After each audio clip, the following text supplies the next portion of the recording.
अक्षय आनंद। भगवान श्री कृष्ण कहते हैं, ए ही स्पंज सर्चा भोगा दुखयोनन एते आधंतवंता कौन्ते ना तेषु रमते बंधु। अर्थात जो इंद्रिय तथा विषयों के संयोग से उत्पन्न होने वाले सब भोग हैं, वे यद्यपि विषयी पुरुषों को सुख रूप भासते हैं, तो भी निस्संदेह दुख के ही हेतु हैं और आदि अंत वाले हैं, अर्थात अनित्य हैं। इसलिए हे अर्जुन, बुद्धिमान विवेकी पुरुष उनमें नहीं रमता।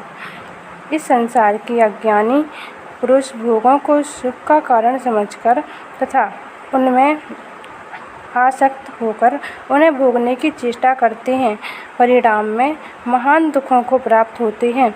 विषयी मनुष्यों की विषयों से आसक्ति बढ़ती है। आसक्ति से काम, क्रोध आदि अनर्थों की उत्पत्ति होती है। फिर उन मनुष्यों में भांति भांति के दुर्गुण, दुराचार प्रवृत्ति होकर उन्हें पतन के रास्ते में ले जाते हैं। विषय भोग के समय वे भोगों को सुख का कारण अज्ञानवश ही समझते हैं। वह भोगासक्ति ही बल, वीर्य, आयु तथा मन, बुद्धि, प्राण और इंद्रियों की शक्ति का पतन करके महान कष्ट देती हैं।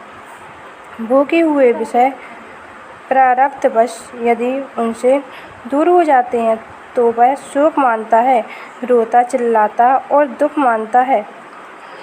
विषयों के संयोग से उसे दुख ही मिलता है, जिसे वह अज्ञानवश सुख मानता है।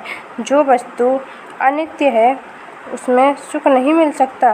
भगवान श्री कृष्ण ने कहा है कि हे कुंती पुत्र, सर्दी, गर्मी और सुख दुख को देने वाले इंद्रिय और विषयों के संयोग तो उत्पत्ति विनाशशील और अनित्य है। इसलिए हे भारत, उनको तू सहन कर। उनको अनित्य समझकर उनके आने जाने में राग, द्वेष और हर्ष, शोक मत करो। घर परिवार के संबंधियों का शोक भी इनमें रहता है। बुद्धिमान मनुष्य विषय भोगों की अनित्यता तथा उनकी क्षणभंगुरता पर विचार करता है, इसलिए वह उनमें रमण नहीं करता। भगवान ने बताया है, बाहर के विषयों में आसक्ति रहित अंतःकरण वाला साधक आत्मा में स्थित जो ध्यान जनित सात्विक आनंद है, उनको प्राप्त होता है।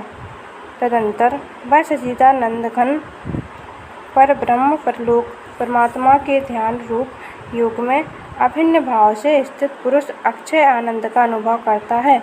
इंद्रियों के विषयों को वह स्पर्श करते हैं जिसने आसक्ति छोड़ दी है, जिसका भोगों से वैराग्य हो गया है और जो आसक्ति रहित अंतःकरण वाला है, वह परम आनंद को प्राप्त करता है।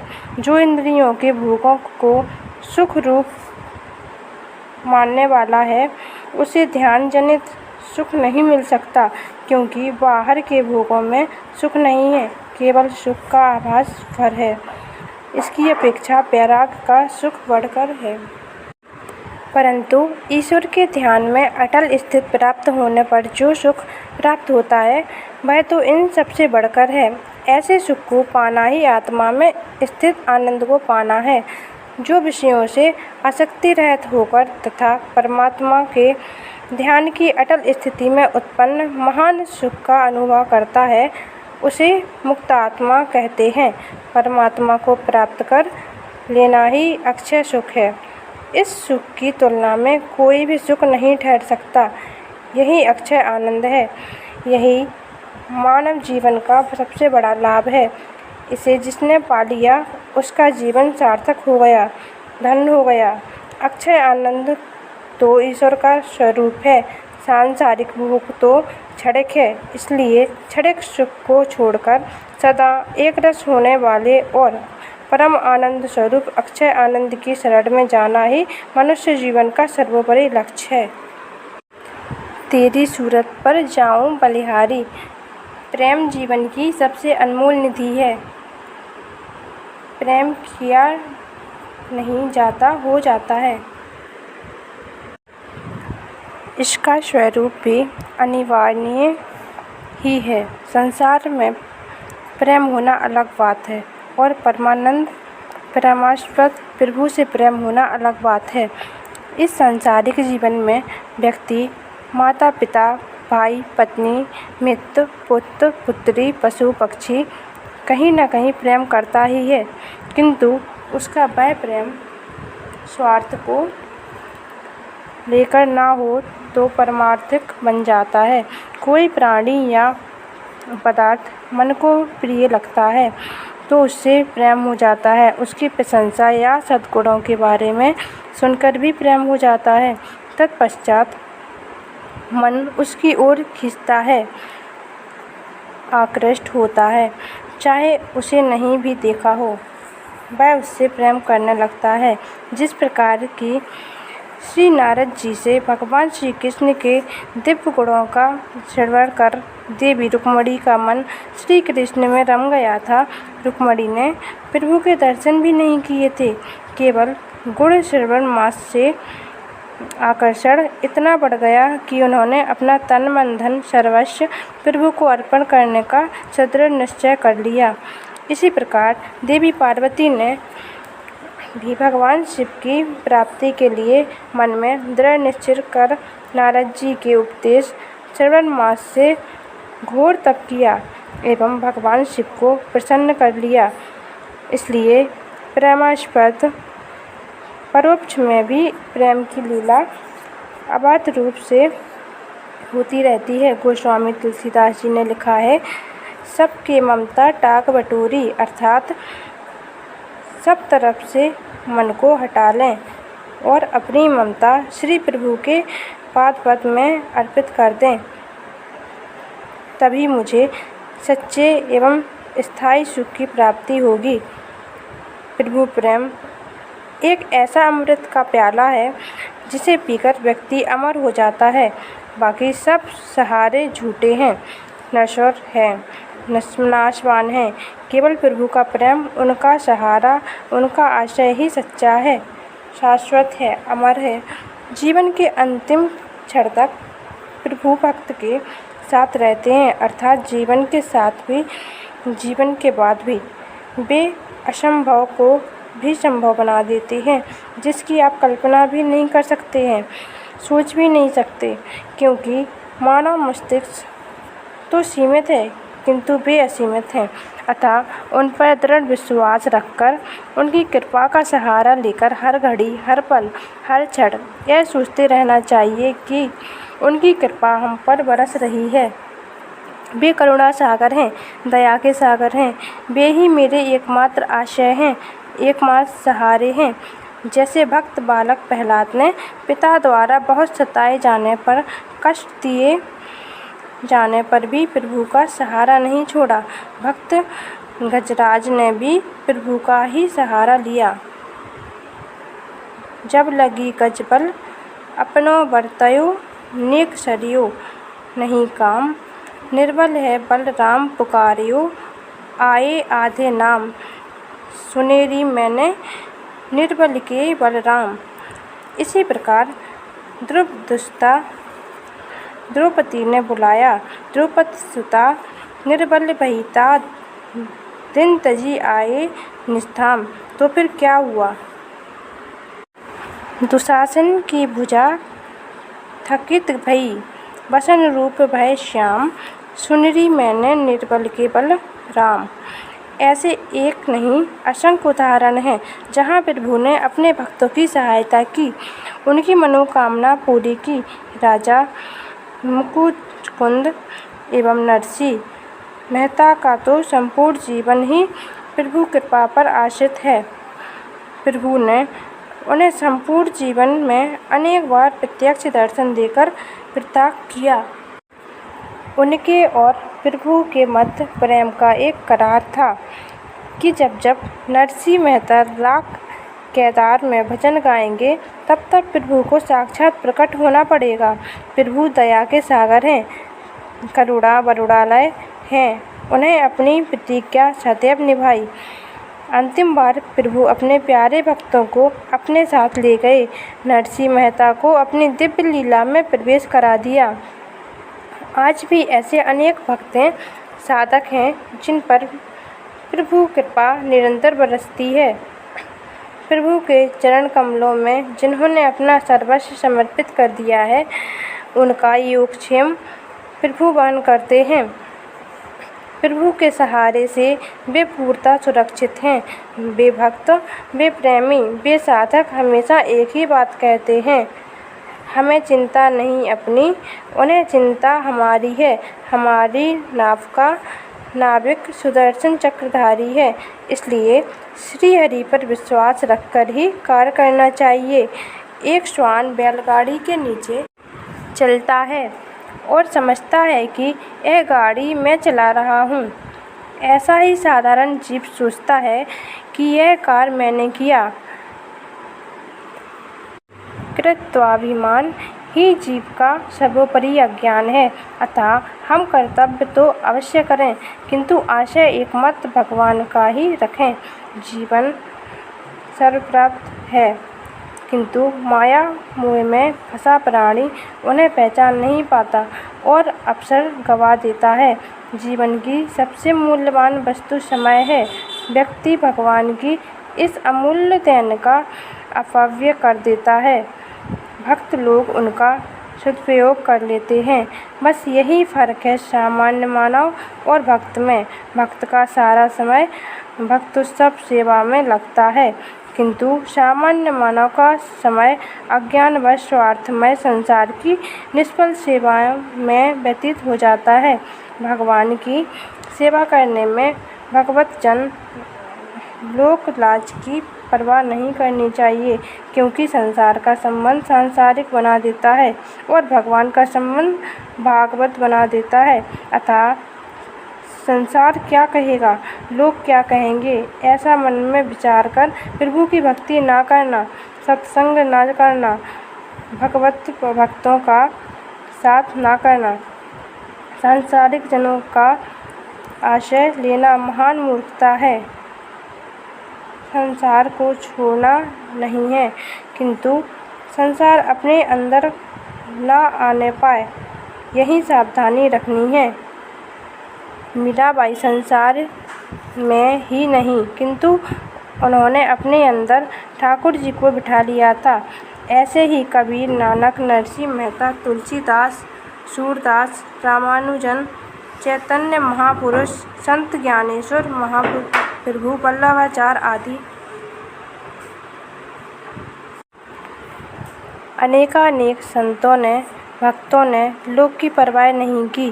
प्रभु से नाता जोड़ा तो लोक भी बन गया, परलोक भी बन गया और लोगों को कल्याण का मार्ग भी बता दिया। ये ध्यान में रखना चाहिए कि इस लोक को छोड़ने के बाद जो पूछा जाएगा कि तेने हीरा सो जन्म गवायो भजन बिन सावरे, तब प्रभु को क्या जवाब दिया जाएगा। इसलिए लोक की चिंता ना कर, परलोक की चिंता करो। परलोक कैसे सुधरे, यही सोचने की बात है। आज भी दुनिया अनेक संतों भक्तों से भरी पड़ी है, जिनकी साधना अलौकिक है, जिनकी भक्ति अनुकरणीय है, जिनकी प्रभु सेवा अवर्णनीय है, जिनका जीवन धन्य है। ऐसे संतों भक्तों का साथ करने की जरूरत है। प्रभु का भरोसा रखो। प्रेमी संत के मिलने में देर नहीं लगेगी। आवश्यकता है प्रभु में मन लगाने की और हर श्वास में प्रभु के गुणगान करने की। जे राधा रसिक बिहारी, जे राधा रसिक बिहारी, तेरी सूरत पर जाऊं बलिहारी, जे राधा रसिक बिहारी। सनातन हिंदू धर्म में अर्चावतार। सनातन हिंदू संस्कृति सदा से ही धर्म प्राण रही है। इसमें धर्म ही सर्वस्व है। ध्र से धातु से धर्म शब्द निष्पन्न हुआ है। महाभारत में वर्णन है। धर्म यह नाम धारण करने में हेतु है। धर्म प्रजाओं को धारण करता है। जैसे अग्नि का धर्म दाहक तत्व है। उसे पृथक कर अग्नि को बनाए रखना संभव नहीं है। वैसे ही धर्म के बिना समाज की रक्षा भी वस्तुतः असंभव है। हिंदू समाज धर्म पर ही अवलंबित है। यही कारण है कि तत्वज्ञ त्रिकालदर्शी ऋषियों ने हिंदू संतान के जन्म से मृत्यु पर्यंत सभी छोटे बड़े कार्यों की जो व्यवस्था प्रदान की है, उसका संबंध धर्म से जुड़ा हुआ है। हिंदू धर्म का मूल वेद है। वेद के द्वारा निर्धारित आचरण ही धर्म है और उसके विपरीत जो कुछ है वह अधर्म है। वेद साक्षात नारायण स्वरूप है। वेदो नारायणा साक्षात। अतः साक्षात नारायण स्वरूप सनातन वेद तथा वेदानुगत स्मृति पुराण इतिहास आदि में प्रतिपादित सदाचार ही सनातन हिंदू धर्म स्वरूप से स्वीकृत है। यदि धर्म और ईश्वर की सत्ता पर श्रद्धा विश्वास और तदनुकूल आचरण है तो जीवन सार्थक है, सुखद है, अन्यथा निरर्थक केवल भार मात्र है। भगवत प्राप्ति ही हिंदू धर्म का परम एवं चरम लक्ष्य है। श्री उद्धव जी से भगवान श्री कृष्ण जी ने कहा है कि असत्य तथा नश्वर देह के द्वारा इसी जन्म में सत्य एवं अमृत रूप मुझको प्राप्त करना ही बुद्धिमान व्यक्तियों की बुद्धिमत्ता तथा मनुष्यों की मनीषा की सार्थकता है। श्री रामकृष्ण परमहंस देव जी ने कहा है, जीवन का उद्देश्य ईश्वर प्राप्ति है। इस दुर्लभ मनुष्य देह को पाकर जो पूर्णतः पर ब्रह्म परमात्मा को नहीं प्राप्त कर सकता है, उस मानव का जन्म लेना ही व्यर्थ है। गोस्वामी जी महाराज जी कहते हैं, दे धरे कर यह फलु भाई, भजे राम सब काम बिहाई। ईश्वर की प्राप्ति प्रभु करुणा सापेक्ष है। माया मुक्त जीवों का उद्धार करना ही ईश्वर का स्वभाव है। श्री वैकुंठ में निवास करने वाले, श्री भृगलता को धारण करने वाले, अमुदादि पदों में प्रतिष्ठित सर्वव्यूहारूधार जगत कारण भक्ताभीष्ट कल्पप्रदम अविभक्तों के दंडदाता अंतर्यामी सर्वनियामक विलक्षण वैभव संपन्न भगवान अर्चावतार जीवन मात्र के लिए परम सुलभ एवं परम सरल है। वैष्णव दर्शन में भगवान के 5 प्रकार के स्वरूपों का वर्णन हुआ है। इन्हें क्रमशः पर व्यू विभव अंतर्यामी एवं अर्चा नामों से जाना जाता है। अर्चावतार की चर्चा के पूर्व शेष चारों की किंचित चर्चा प्रस्तुत है। परम रूप अपने दिव्य धात संकेत वैकुंठ गोलोक आदि में प्रभु का जो शाश्वत सच्चिदानंद स्वरूप है, वह उनका परम स्वरूप है। व्यू स्वरूप भगवतवाद में जो प्रभु के नित्य अभिन्न स्वरूप हैं, वे व्यू कहे जाते हैं। भगवान श्री राम के साथ भरत, लक्ष्मण और शत्रुघ्न तथा भगवान श्री कृष्ण के साथ वासुदेव, प्रद्युम्न, अनिरुद्ध और संकर्षण उनके नित्य अभिन्न होने के कारण व्यू हैं, जो अमूर्त प्रमोद आदि लोकों में प्रतिष्ठित हैं। विभव स्वरूप मत्स्य, कंचप, वाराह, नृसिंह आदि अवतार विभव स्वरूप हैं। अंतर्यामी प्रत्येक प्राणी के हृदय में सर्वज्ञ सर्वशक्तिमान विराजमान है, जो उनकी प्रवृत्ति और चेष्टाओं का नियमन करते हैं। उनका यह स्वरूप अंतर्यामी स्वरूप है। अर्चावतार प्रभुत्व 4 स्वरूपों के अतिरिक्त 5वां स्वरूप अर्चा अवतार है, जिन्हें अर्चा स्वरूप कहते हैं। जिस प्रतिमा या चित्त की हम पूजा करते हैं अथवा जो मंदिरों में स्थापित है, वह चित्त हो या पाषाण, धातु हो या काष्ठमय आदि से निर्मित, किंतु वह जड़ नहीं, वे साक्षात भगवान हैं। परमात्मा के इन 5 स्वरूपों के अवतार होते हैं। इन अवतारों को पूर्णावतार, अंशावतार, कालावतार, युगावतार, अनुकंपा अवतार, आवेशावतार और अर्चावतार के नामों से जाना जाता है। अर्चावतार भी अनेक प्रकार के होते हैं। स्वयं व्यक्त, देव, दैत्य और प्राकृतिक मानुष आदि। आश्रितों के कल्याण के लिए स्वयं प्रकट होने वाले भगवान अर्चावतार के स्वरूप व्यक्त स्वरूप हैं। श्री रंगनाथ जी, श्री वेंकटेश बालाजी, श्री बांके बिहारी जी इत्यादि व्यक्त स्वरूप हैं। देवताओं के द्वारा प्रतिष्ठित किए गए देव स्वरूप हैं। दिव्य ऋषि महर्षियों द्वारा पूजित दैत्य और महापुरुषों एवं मनुष्यों द्वारा स्थापित विग्रह प्राकृत या मानुष नामों से जाने जाते हैं। पर व्यू, विभव और अंतर्यामी ये चार स्वरूप नित्य और मुक्त चेतनाओं के लिए ही सुलभ हैं, क्योंकि इन भगत स्वरूपों के स्थान प्रकृति से परे दिव्य दिव्यान्तरों में एवं चित्त अचित जीव जगत का अंतर्यामी होने से ये अव्यक्त स्वरूप भक्तों के लिए दुष्पर्याय हैं। किंतु अर्चावतार तो भक्तों के दर्शन रूप प्यास का शमन करने के लिए परागपूरित कमलों से परिपूर्ण निर्मल सरोवर की भांति सुलभ हैं। अर्चावतारस्तु सर्वेषां पदाकर जलवत् सुलभा। सौलभ्य की दृष्टि से परमात्मा के दो ही अवतार परम सुलभ और प्रत्यक्ष कल्प वृक्ष की भांति चेतनों के लिए सकलाभीष्ट प्रदायक हैं। विलक्षण वैभव संपन्न अर्चावतार जीवन के लिए परम सुलभ और एकमात्र शरण हैं। वे परातत्व प्रभु पूर्ण ज्ञान स्वरूप होकर भी भक्तों के समीप उनके अधीन अज्ञानी की तरह, सर्वशक्तिमान होकर भी अशक्त की तरह तथा पूर्ण काम होकर भी सकामी की तरह दृष्टिगोचर होते हैं। चैतन्य होकर भी जड़वत, स्वतंत्र होकर भी वर्तवत, सर्वरक्षक होकर भी वृक्ष की भांति, अव्यक्त होकर भी व्यक्त, दुर्लभ होकर भी अर्चावतार में सुलभ होते हैं। वात्सल्य, सौलभ्य, कल्याण गुणों की पूर्ति अर्चावतार में ही होती है।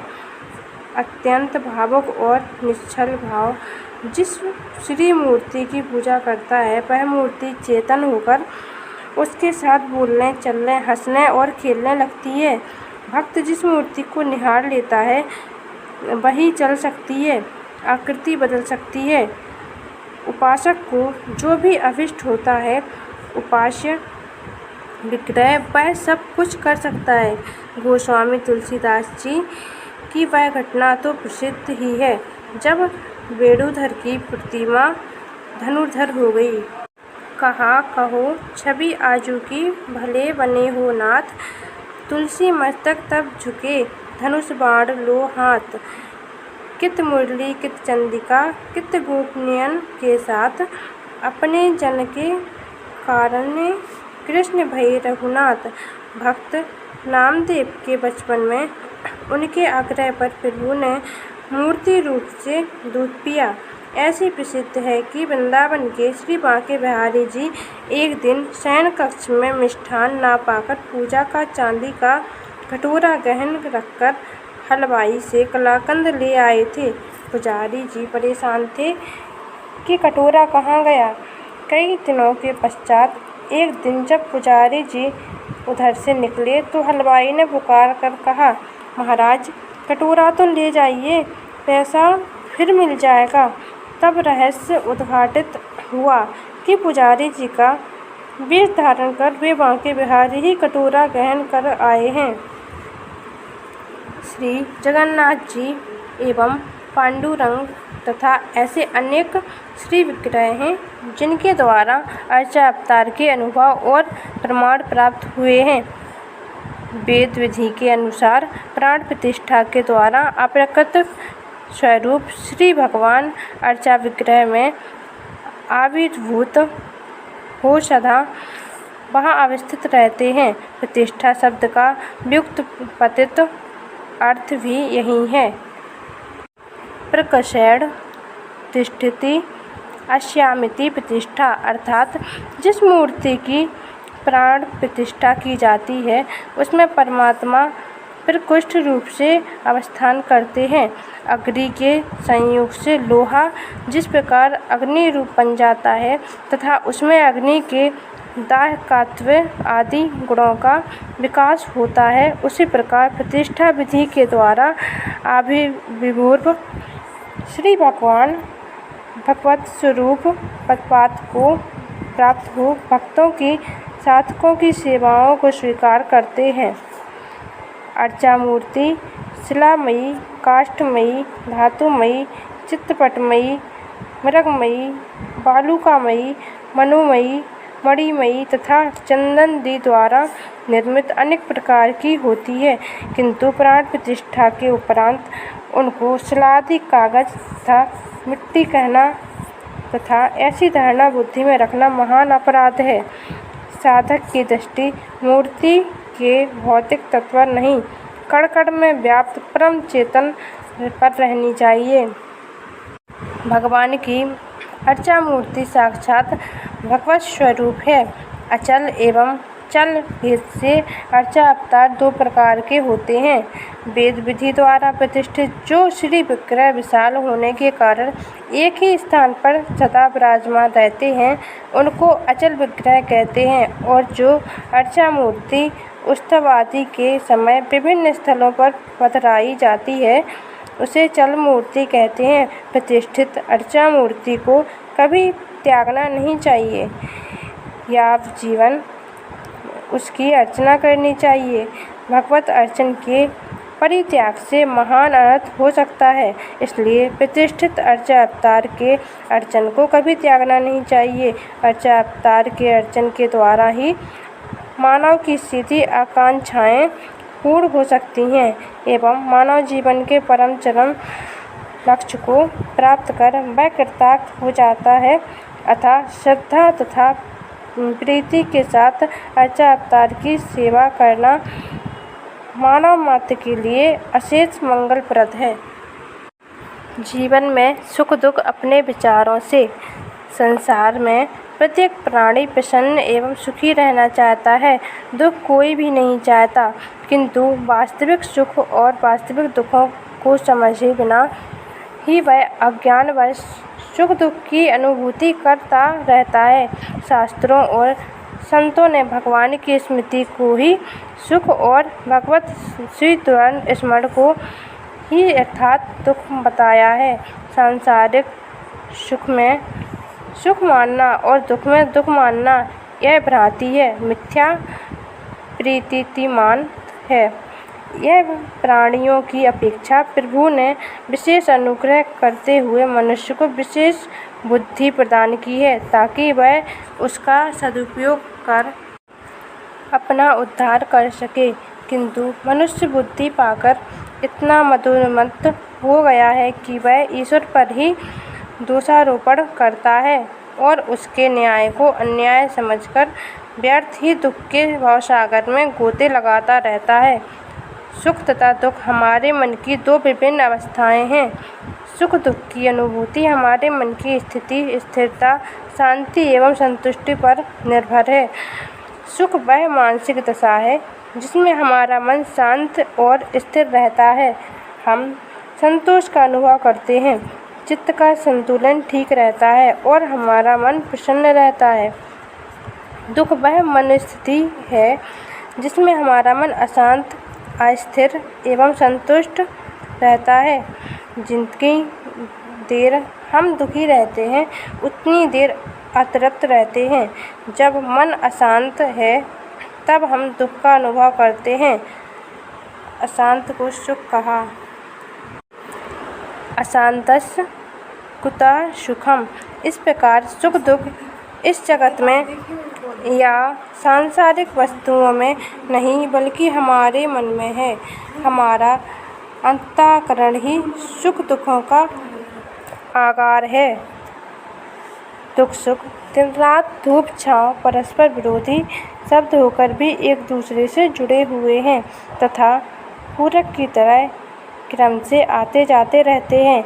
एक को जाने बिना दूसरे को समझना कठिन हो जाता है, या यूँ कहा जा सकता है कि एक को भोगने के पश्चात ही दूसरे का महत्व समझ में आता है। जैसे रात्रि का अंधकार भी हमें कई पाठ पढ़ाता है, हमारा ज्ञान बढ़ाता है, वैसे ही दुख भी शिक्षाप्रद है। दुख आने पर ही सुख के आनंद की अनुभूति होती है, दुख आने पर ही परमात्मा की याद आती है, वरना सुख भोगने में मनुष्य ईश्वर को भी भूल जाता है। महाभारत की कथा में एक प्रसंग आता है जिसमें देवी कुंती ईश्वर से केवल दुख ही मांगती हैं ताकि प्रभु की याद बनी रहे, उन्हें एक पल के लिए भी ना भुलाया जा सके। विपदा सन्तु नः शश्वत् तत् तत् जगद्गुरो भवतो दर्शनम यत्स्यात् पुनर्भव दर्शनम। अर्थात जगद्गुरु, हम पर सदा विपत्तियाँ ही आती रहें, क्योंकि आपके दर्शन विपत्ति में ही होते हैं और आपके दर्शन होने पर इस प्रकार संसार के दर्शन नहीं होते। अर्थात मनुष्य आवागमन से रहित हो जाता है। धूप में तपे हुए शरीर को ही छाया की शीतलता अति प्रिय लगती है, किंतु धूप ना हो तो प्रकृति का विस्तार ही ना हो, जल का बाष्पीकरण भी ना हो तथा वर्षा की फुहार भी ना हो। इस प्रकार दुख की उपयोगिता को नकारना भी मूर्खता ही है। वस्तु या परिस्थितियाँ मनुष्य के सुख दुख का कारण नहीं होती, अपितु व्यक्ति की अपनी सोच या दृष्टिकोण ही सुख दुख का कारण बन जाता है। प्रतिकूल परिस्थिति में दुखी होना स्वाभाविक है, किंतु यदि मनुष्य अपनी बुद्धि के सदुपयोग से प्रतिकूल परिस्थिति में भी अनुकूलता अनुभव कर ले तो हर स्थिति में मनुष्य सुखी रह सकता है। एक बार भगवान बुद्ध ने अपने शिष्य की परीक्षा लेते हुए प्रश्न पूछा था कि यदि कोई व्यक्ति तुम्हें गाली देगा तो तुम क्या करोगे। इस पर शिष्य ने उत्तर दिया कि मैं यह सोचकर प्रसन्न हो जाऊंगा कि उसने केवल गाली ही दी है, शारीरिक प्रहार तो नहीं किया। शारीरिक प्रहार हो जाने के बाद की प्रतिक्रिया पूछने पर शिष्य का उत्तर था, ईश्वर को धन्यवाद दूंगा कि उसने जान से नहीं मारा। जब जान से भी मारे जाने का भय दिखाया गया तो भी शिष्य ने शांत चित्त से मृत्यु को असार संसार से मुक्ति के रूप में सहर्ष स्वीकार करने का भाव व्यक्त कर अपने विलक्षण धैर्य का परिचय दिया। कहने का अभिप्राय यह है कि सुख दुख परिस्थितिजन्य नहीं होता, अपितु भावजन्य होता है। उच्च स्तरीय भावना रखने वाला प्रतिकूल से प्रतिकूल परिस्थिति में भी सहानुभूति कर सकता है। सुख दुख दोनों एक ही सिक्के के दो पहलू हैं। विचारों को बदलकर दुख की ओर से ध्यान हटाकर सुख के विचारों में देखने में ही बुद्धिमानी है। मनुष्य अपने साथ कुछ नहीं लाता, परिवार, संपत्ति, साधन आदि उसे सदुपयोग एवं रक्षार्थ प्राप्त होते हैं। इस मनुष्य शरीर की आयु पूरी होने पर सब कुछ यहीं पर छोड़कर जाना ही पड़ता है। फिर भी इस तथ्य को भुलाकर सांसारिक वस्तुओं पर अपना अधिकार समझ उनसे महत्व बढ़ाकर और फिर उनमें बिछुड़ने पर वह व्यर्थ ही दुखी होता है। परिस्थितियाँ परिवर्तनशील हैं, यह बात भी समझ में आ गई तो जैसे दिन ढल जाने पर रात्रि के आगमन का दुख कोई नहीं मानता, वैसे ही प्रत्येक अवस्था में मनुष्य प्रसन्न रह सकता है। सुख दुख दोनों को प्रभु की कृपा तथा वरदान मान लेने से वह सुख दुख दोनों से ऊपर उठकर समत्व की स्थिति में आ जाता है। इसके लिए आवश्यकता है केवल विचारों में परिवर्तन करने के लिए साहस जुटाने की। जीवन में सुख दुख विचारों से ही आते रहते हैं। शुद्ध विचार रखने से भगवान में मन लगता है, और जब भगवान में प्रीति होने लगती है तो उसी में रस आने लगता है तथा संसार के सभी रस फीके लगने लगते हैं। सौभाग्य से कदाचित ऐसा हो जाए तो समझना चाहिए कि भगवान की विशेष कृपा प्राप्त हो गई। संस्कार का अर्थ एवं प्रभाव। संस्कार संस्कृति स्वाभाविक क्रिया है, क्योंकि इसके बिना उसका संचालन, संक्रमण, संभरण एवं संस्थापन नहीं हो सकता। युगों युगों तक ही नहीं अपितु कल्प कल्पांतकों तक उसकी नियमित सकारात्मकता संस्थिति संस्कार के बिना संभव ही नहीं। इसके माध्यम से ही वह नित्य नूतन ऊर्जा प्राप्त कर सतत गतिशील बनी हुई है। ऋषियों, महर्षियों एवं आचार्यों ने वेद तत्वों के आधार पर एक सुसंस्कृत श्रृंखलाबद्ध संस्कार पद्धति की सर्जना की है, जिसका परिपालन अति आवश्यक है। राष्ट्र, समाज, परिवार और व्यक्ति सभी को ही संस्कारों की आवश्यकता होती है। बिना संस्कार के तो हम भोजन भी नहीं कर सकते। जिस चावल, रोटी या शाकाहारी का सेवन हम करते हैं वे अपने उत्पन्न हुए रूप में हमारे लिए उपयोगी नहीं हो सकते। वस्त्र के संबंध में भी ऐसा ही है। ऊन, कार्पास से न हमारे शरीर का आच्छादन हो सकता है और न ग्रीष्म, वर्षा, शीत का निवारण ही।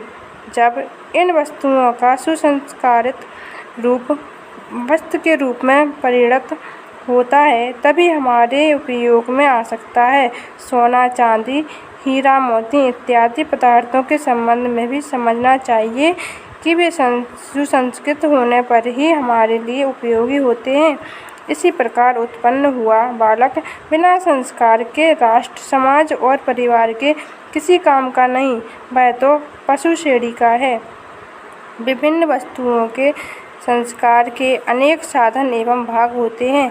जिस प्रकार कांच के उपकरण धोने की पद्धति वस्त्र धोने की पद्धति से भिन्न होती है, यदि वस्त्र धोने की पद्धति से हम कांच निर्मित वस्तुओं को संस्कारित करने लगेंगे तो वे नष्ट हो जाएंगी। मनुष्य के संस्कार की पद्धति भी सर्वथा इसी भिन्न है। इस संदर्भ में आचार्यों ने संस्कारों की विविध विधियाँ बताई हैं। शरीर को स्वस्थ रखने के लिए कायिक संस्कार, वाणी को सुसंस्कृत करने के लिए वाचिक संस्कार और मन को शक्तिशाली एवं शिव संकल्प युक्त बनाने के लिए मानसिक संस्कार होते हैं।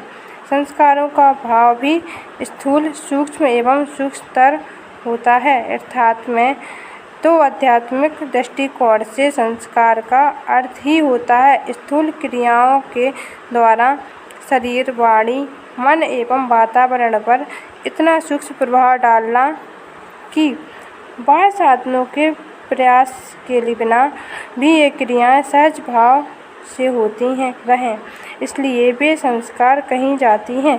संस्कारों का आघात देश, काल, परिस्थिति को पूर्णतया ध्यान में रखकर किया जाता है। जैसे कठोर वस्तु अर्थात मिट्टी, लोहा आदि पर कोई चिन्ह सहजतया नहीं बनाया जा सकता, और यदि बना दिया जाता है तो चिरस्थायी नहीं होता।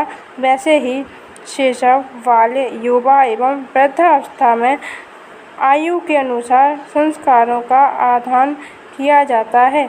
जिन गुणों की समाज को बहुत आवश्यकता होती है उनका आधान शैशव काल में ही करने का विधान किया गया है। जातक कर्म संस्कार उसकी प्रथम श्रेणी है। इसके पश्चात नामकरण, निष्क्रमण, अन्नप्राशन, चूड़ाकर्म, कर्णवेद आदि संस्कार जातक को सुसंस्कृत करने में सहायक होते हैं। अपनी भावनाओं या क्रियाकलापों के अभ्यास के द्वारा संस्करणीय वस्तु को उस स्थिति तक पहुंचाना जिस स्थिति में आकर उनके द्वारा वांछित चेष्टाएं एवं स्फुरित होने लगें। शरीर, वाणी या कायिक वाचिक संस्कारों की अपेक्षा मानसिक संस्कार की पद्धति सर्व उत्कृष्ट मानी गई है, क्योंकि मन के द्वारा आविष्कृत किया गया चिंतन ही अंत में संस्कार के रूप में परिणत हो जाता है, जो चिंतक के भावी जीवन को प्रभावित करता है, जिसकी ओर गीता में संकेत किया गया है। यम यम वापि स्मरन् भावं त्यज्यन्ते कलेवरं तं तमेवेति कोऽन्येन सदा तद्भावभावितः। सद्भावों का सतत चिंतन संस्कार में परिणत होकर व्यक्ति का एक अंग बन जाता है। इस अंग बनाने वाली पद्धति का नाम ही संस्कार है, जिसकी ओर हमारे ऋषियों का ध्यान आकृष्ट हुआ है। उपनयन संस्कार में जो आधारभूत भावना है वह इस प्रकार है। आचार्य उपनयन मानु ब्रह्मचारिणीं कुरुते गर्भमन्ते तं रात्रिस्थित्य उदरे बिभर्ति तं जातं दृष्टुमभिसंयति देवाः। यहाँ गर्भमंता शब्द से ब्रह्मचारी की सुरक्षा का संपूर्ण दायित्व वेद ने आचार्य पर डाल दिया है। अब आचार्य का यह कर्तव्य हो जाता है कि जिस प्रकार जननी अपने गर्भस्थ शिशु का सर्वदा ध्यान रखती है, उसी प्रकार से वह शिष्य का ध्यान रखे। अथर्ववेद के एक मंत्र में आशीर्वाद के माध्यम से दंपति को परस्पर मिलकर रहने का संस्कार दिया गया है। दैनिक जीवन में भी प्रातःकालीन एक संध्याकालीन वेद मंत्रों का पाठ हमारी भावनाओं को दृढ़ करके संस्कार के रूप में परिणत करने के लिए ही किया गया है। संस्कार शब्द का बहुव्यापी अर्थ है कोई भी वह चेष्टा जो अपना सूक्ष्म प्रभाव दर्शक या कर्ता के ऊपर छोड़ती है, वह संस्कार कहलाती है। दर्शन, श्रवण, स्पर्शन, घ्राण क्रिया के द्वारा चक्षु, श्रोत्र, तत्व, नासिका, जिह्वा आदि इंद्रियों के माध्यम से विषयों को ग्रहण करने से चित्त पर जो सूक्ष्म प्रभाव पड़ता है, वही कालांतर में संस्कार का रूप लेता है। वास्तव में किए हुए कर्म को कर्ता के करने के पश्चात ही नष्ट हो जाते हैं। तो कर्म फल का आधार क्या होगा? ऐसा प्रश्न उत्पन्न होने पर उसका सरल उत्तर यही है कि कर्म चाहे नष्ट हो गए, किंतु कर्म करते हुए उसका जो सूक्ष्म संचार कर्ता के मन, बुद्धि, चित्त, अहंकार पर पड़ता है, वही कृतक्रम कर्ता के फल भोगने में कारण बनता है। वैदिक परंपरा के अनुसार जीव की एक लंबी यात्रा है। उन यात्राओं में उसके द्वारा जन्म जन्मांतरों में किए हुए कर्मों के संस्कार की उस पर अमिट छाप पड़ती है, जो अनेक जन्मों के अंतराल के पश्चात भी बिना भोगे नहीं मिटती। यह संस्कार वासना ही बीज है, जो मनरूपी भूमि में पड़ा रहता है और भूमि में पड़े हुए बीज की भांति अपने अनुकूल वातावरण के प्रति प्राप्त होने पर स्वतः ही स्फुरित हो जाता है। अनेक जन्मांतरों के व्यवधान होने पर भी इसका अंतर्तन समाप्त नहीं होता। इसी बात को योग दर्शन में इस प्रकार से कहा गया है। उन 3 प्रकार के कर्मों से उनके फल के अनुकूल की वासनाओं की अभिव्यक्ति होती है। जाति, देश और कालकृत व्यवधान वाली वासनाओं का भी व्यवधान नहीं होता, क्योंकि स्मृति और संस्कार एक रूप होते हैं। योग दर्शन की दृष्टि या वैदिक चिंतन के अनुसार केवल कर्मों को ही संस्कार नहीं कहते, अपितु मनुष्य पर पड़ने वाले सभी प्रकार के सूक्ष्म प्रभावों को संस्कार कहा जाता है। मनुष्य सुसंस्कृत बना रहे, इत्यर्थ उसका चतुर्दिक वातावरण श्रेष्ठ होना चाहिए। अतः वेद में प्रार्थना की गई है, हे देवों, कानों से हम कल्याणकारक भाषण सुने। हे ज्ञान के योग देवों, आँखों से हम कल्याणकारक वस्तु देखें। स्थिर सुदृढ़ अवयवों से युक्त शरीर से हम तुम्हारी स्तुति करते हुए जितनी हमारी आयु है वहाँ तक हम देवों का हित ही करें। हे प्रभु, हमें मित्र से भय ना हो, शत्रु से भी भय ना हो, परिचित व्यक्तियों एवं सभी वस्तुओं से निर्भयता प्राप्त हो। परोक्ष में भी हमें कभी कुछ भय ना हो। दिन में, रात में और सभी समय हम निर्भय रहें। किसी भी देश में हमारे लिए कोई भय का कारण ना रहे। सर्वत्र हमारे मित्र ही मित्र हों। मेरा जाना मधुरता से युक्त हो, मेरा आना मधुरमय हो। मैं मधुर वाणी बोलूं और मैं मधुर आकृति वाला हो जाऊं।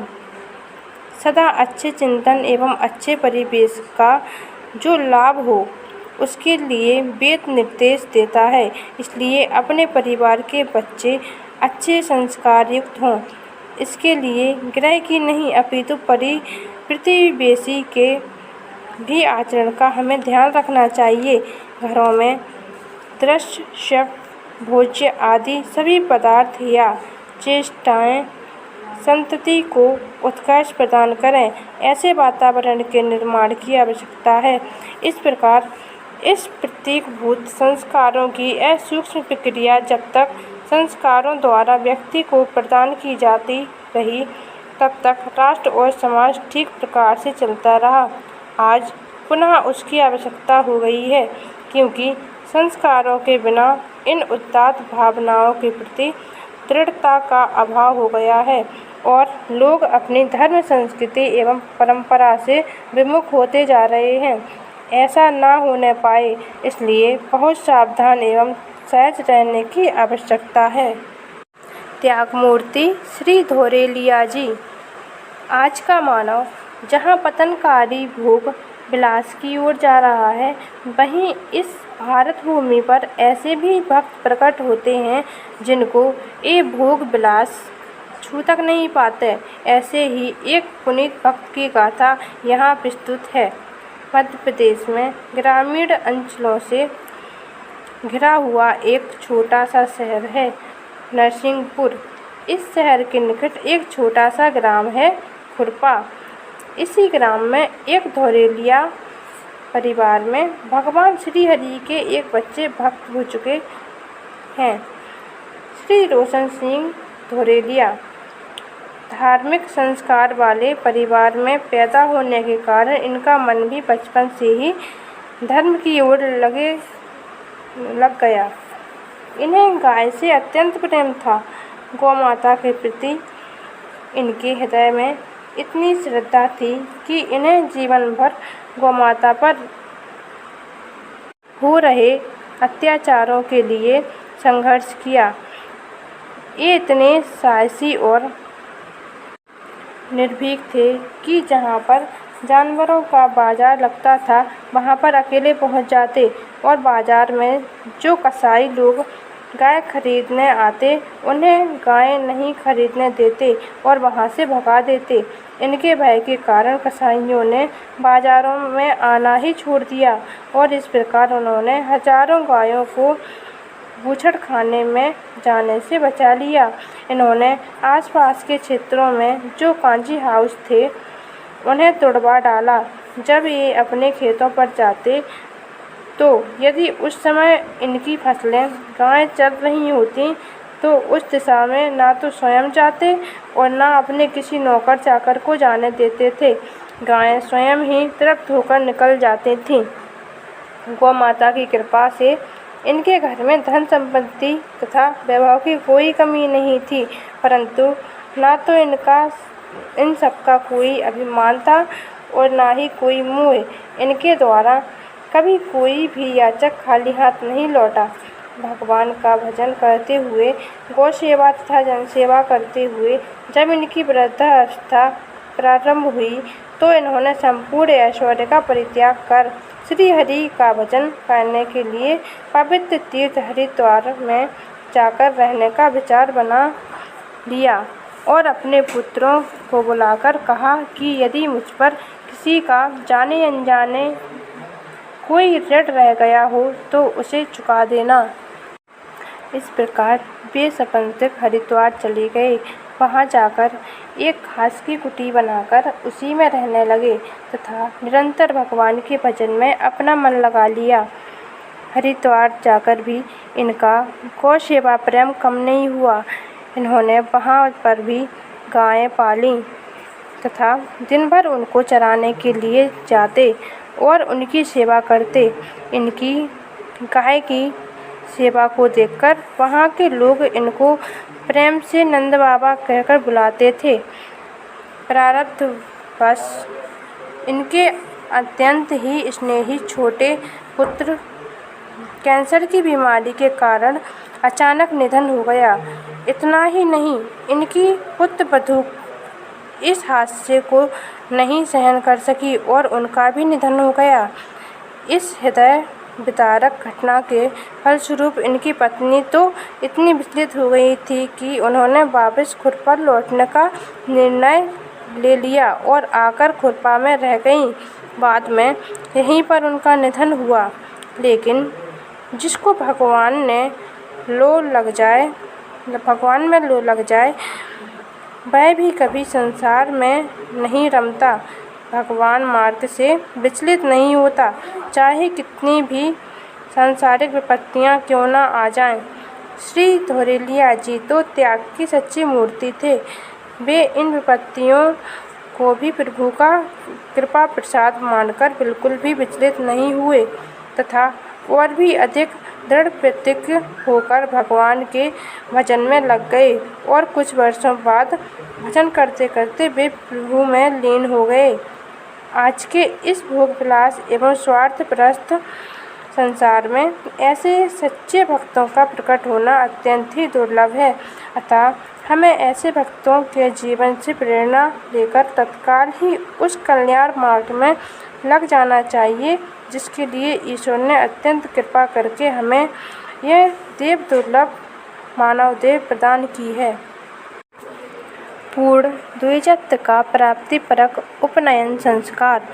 भारतीय संस्कृति में संस्कारों का महत्व सर्वाधिक है। इनमें शिक्षाकालीन संस्कारों में पूर्ण द्विजत्व की प्राप्ति हेतु उपनयन संस्कार प्रथम कोटि का है। उपनयन शब्द का व्युत्पत्ति भक्तिपरक अर्थ है उपलन्यूट, अर्थात आचार्य के पास शिशु को शिक्षार्थ लेने जाना।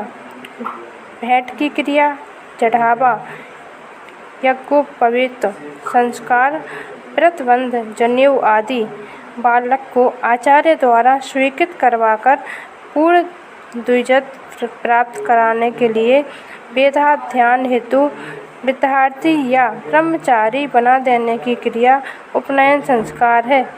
मनु जैसे मनीषियों की अवधारणा है कि यदि कोई ब्राह्मण, क्षत्रिय और वैश्य अपने बालक के व्यक्तित्व के सर्वोच्च विकास की कामना करता हो तो द्विजत्व प्राप्ति हेतु उसका उपनयन क्रमशः 5, 6 और 8 वर्ष की अवस्था में संपन्न कर दे। सामान्य परिस्थिति में इन तीनों जातियों का उपनयन क्रमशः 8, 11 तथा 12 में वर्ष में हो जाना चाहिए। अर्थात विशेष परिस्थिति में ब्राह्मण को 16 वर्ष, क्षत्रिय को 22 और वैश्य को 24 वर्ष की आयु यज्ञोपवीत संस्कार करा लेना चाहिए, क्योंकि तब तक सावित्री का अतिक्रमण नहीं होता। इस संदर्भ में महाराज मनु का अभिमत इस प्रकार व्यक्त हुआ है। यथासमय उपनयन संस्कार संपन्न न होने से उक्त काल के पश्चात ये तीनों ब्राह्मण, क्षत्रिय और वैश्य यथोपवित रहित होकर पूर्ण द्विजत्व प्राप्त नहीं कर पाते और समाज में निंदित होकर ब्राह्मण कहलाते हैं। मनु जी का इस संबंध में कथन है। अथर्ववेद में कहा गया है कि उपनयन संस्कार में आचार्य ब्रह्मचारी को 3 रात्रि पर्यंत उदर में रखता है। जब वह दूसरा जन्म ग्रहण करता है अर्थात द्विज हो जाता है तो देवगण उसे देखने के लिए एकत्रित होते हैं। उपनयन धारण कर लेने पर ब्रह्मचारी द्विज हो जाता है। उपनयन संस्कार में आचार्य द्वारा दिए गए गायत्री मंत्रों उपदेश के साथ ही बालक का जो दूसरा जन्म होता है उसमें आचार्य को पिता और सावित्री को माता कहा गया है। गृह सूत्रों एवं स्मृतियों में द्विजत्व प्राप्ति परक उपनयन संस्कार का विशद विधि विधान वर्णित है। इसे संपन्न कराने के लिए शुभ समय, उपयुक्त ऋतु एवं मास आदि निर्धारित किए गए हैं। सामान्यतः ब्राह्मण बालक का वसंत ऋतु में, क्षत्रिय बालक का ग्रीष्म ऋतु में तथा वैश्य बालक का शरतकाल में उपनयन का विधान है। त्रिवर्णिक बटुओं को वस्त्र के रूप में मृग आदि का चर्म तथा मेखला धारण कराई जाती है। मेखला इस बात का प्रतीक है कि ब्रह्मचारी सदैव 3 वेदों वेदयी, ऋग्वेद, यजुर्वेद तथा सामवेद से आवृत हैं। ब्राह्मण बालक की मेखला, मंजू की, क्षत्रिय बालक की धनुष की डोरी अथवा मूर्वा नामक तृण विशेष की तथा वैश्य बालक की सन या ऊन की होती है। आचार्य द्वारा गायत्री मंत्र के उपदेश के साथ बटुक को मौजी मेखला बंधन के पश्चात यज्ञोपवीत अथवा उपवीत सूत या जनेऊ धारण कराया जाता है। ब्राह्मण बालक को कपास का, क्षत्रिय बालक को सनक का तथा वैश्य बालक को भेड़ की ऊन का तिरहा बटा हुआ उपवीत धारण करना चाहिए। वैकल्पिक रूप से समस्त वर्णों के लिए अब 3 सूत्रों का तिरहा दाहिनी ओर से बटा हुआ कपास का यथोपवीत धारण करना मान्य है। बटुक ब्रह्मचारी दंड भी धारण करता है। ब्राह्मण बटु बेल या ढाक का, क्षत्रिय बटु बट या खीर का तथा वैश्य पीलू या गूलर का दंड धर्म के निर्मित धारण करे, ऐसा मनु का कथन है। ब्राह्मण बटु का दंड केश तक, क्षत्रिय बटु का मस्तक तक और वैश्य बटु का नासिका तक होना चाहिए। ये सभी दंड सीधे चित्र रहित, देखने में सुंदर, त्वचा युक्त हों तथा अग्नि दूषित न हों। दंडों को हाथ में लेकर सूर्य के समान मुँह कर अग्नि की प्रदक्षिणा करके विधि पूर्वक बटुक भिक्षा मांगे। भिक्षा मांगते समय उपनीत ब्राह्मण वाक्य के प्रारंभ में भवत शब्द का प्रयोग करे, क्षत्रिय मत में भवत शब्द का एवं वैश्य में अंत में भवत शब्द का प्रयोग करें, जैसा कि इस संबंध में निर्देश है।